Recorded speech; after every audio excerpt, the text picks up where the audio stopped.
si Lionel Messi avait signé au Real Madrid en 2003.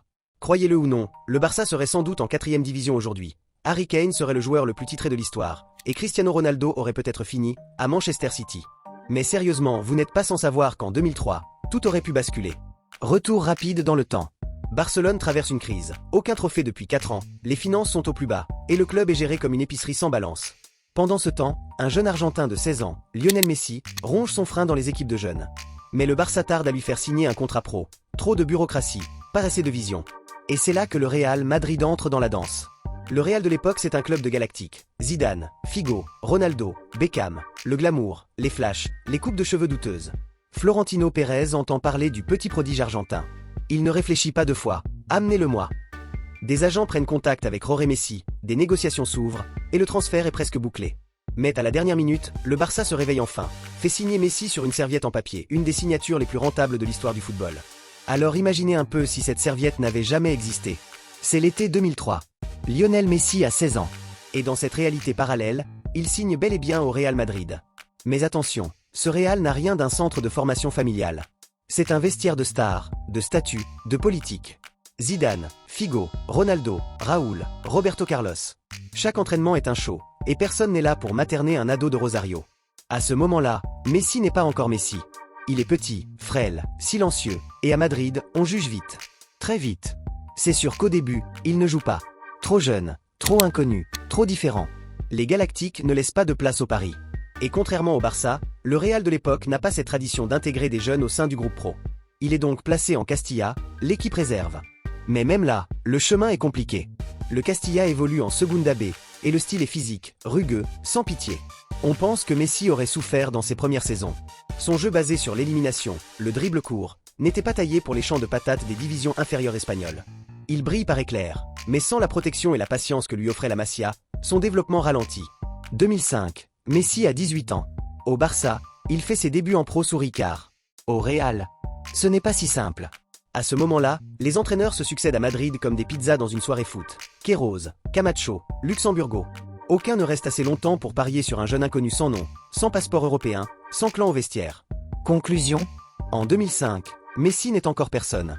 Il n'a toujours pas joué une seule minute avec les A. En 2006, le Real Madrid change de cap. Les Galactiques sont en déclin. Pérez démissionne.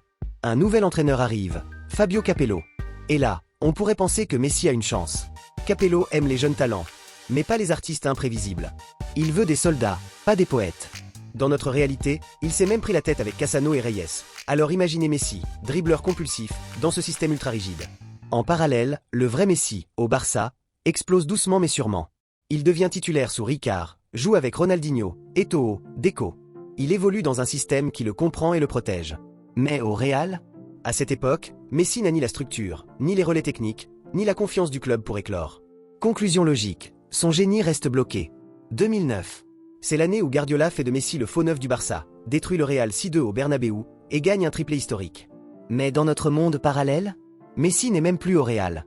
Il a été vendu discrètement à un club italien ou français. Peut-être la Fiorentina, peut-être Lyon.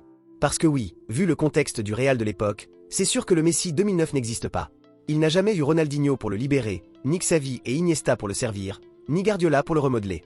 Et donc, pendant que le vrai Messi gagne son premier ballon d'or, le Messi madrilène regarde ça sur son canapé. Avec un soupçon d'amertume. Et probablement beaucoup de regrets. Et qui sait, peut-être qu'entre 2 prêts et quelques matchs de Ligue Europa, il se serait abonné à Secret Foot pour comprendre ce qu'il a raté. Mais parenthèse fermée, selon la trajectoire logique, le Messi du Real Madrid n'aurait jamais existé comme celui qu'on connaît. Il serait probablement resté un joueur talentueux, mais isolé. Un de ces prodiges dont on parle dans des forums obscurs. Vous vous souvenez de Lionel Messi ? Il était incroyable en jeune, mais ça n'a jamais vraiment marché en pro.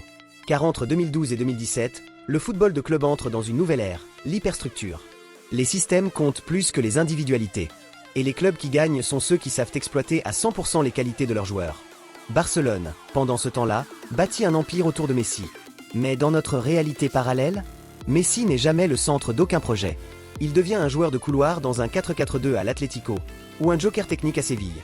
Et c'est sûr qu'un joueur comme lui, sans l'environnement idéal, ne gagne pas 8 ballons d'or, ni 4 Ligues des Champions, ni 10 Ligas. Objectivement, il aurait peut-être gagné rien. 0 titre majeur. Pas parce qu'il manque de talent, mais parce que le football professionnel, c'est un puzzle, et il n'a jamais reçu les bonnes pièces pour compléter le sien. Alors que dans la réalité, le Messi du Barça a battu des records qu'on pensait inaccessibles. Le Messi madrilène devient une énigme. Un nom qu'on mentionne en disant « dommage ». Il aurait pu. 2017 à 2020. À ce stade, Messi a la trentaine. Il a peut-être tenté une aventure à Valence, au Betis ou en Turquie. Des clubs où le jeu est ouvert, où il peut toucher un peu plus le ballon. Mais ce n'est plus l'âge où on construit une légende. C'est l'âge où on survit. Et avec l'absence d'un vrai rival au Barça, la Liga perd une partie de sa magie. Pas de Messi, Ronaldo. Pas de duels épiques. Et donc, pas ce carburant émotionnel qui a fait exploser l'audience mondiale du championnat espagnol. Le Real Madrid aurait peut-être dominé. Mais sans cette tension permanente, sans ce contraste entre deux monstres, la légende se construit moins vite. Et pendant ce temps, Messi, celui de notre monde parallèle, passe d'espoir raté à bon joueur de rotation. Un profil à la Santi Cazorla, à la Ben Arfa. Du talent, beaucoup, mais rien qui marque l'histoire. Et si un jour un journaliste lui pose la question « Qu'est-ce que vous auriez changé dans votre carrière ?» Il répondra peut-être, avec un sourire amer « J'aurais préféré qu'il signe ce contrat sur une serviette, mais du bon côté. » Et dire que tout s'est joué à une serviette. Si Lionel Messi avait signé au Real Madrid en 2003, le monde du football tel qu'on le connaît aujourd'hui n'existerait pas.